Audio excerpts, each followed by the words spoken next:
अस्सलाम वालेकुम रहमतुल्लाह। Welcome to makes life easy. अल्लाह सुब्हाना ताला आपको सुख सेहत और आसानियाँ अता फरमाए। फटे हुए दूध की ग़िज़ाई अफ़ादियत से इनकार नहीं किया जा सकता। जब आपको इसकी फ़वाइद का इल्म होगा तो आप कभी भी फटे हुए दूध को ज़ाया नहीं करेंगे। दूध चाहे कुदरती तौर पर फट जाए या इसमें आप किसी भी किस्म का सिट्रिक को ऐड करके इसे फाड़ें, दोनों की ग़िज़ाई यकसां होती है।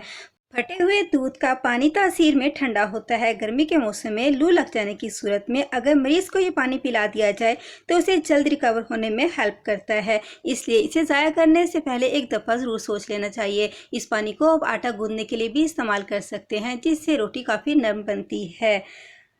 इस फटे हुए दूध से बनने वाले कॉटेज चीज़, जिसे छेना भी कहा जाता है, बहुत ज़्यादा एनर्जी से भरपूर होता है।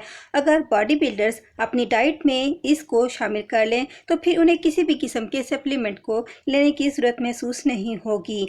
आप मेरी इस इंफॉर्मेशन को ज़्यादा से ज़्यादा शेयर करें ताकि दूसरे भी इससे फ़ायदा हासिल कर सकें। खुश रहें, खुशियाँ बांटें।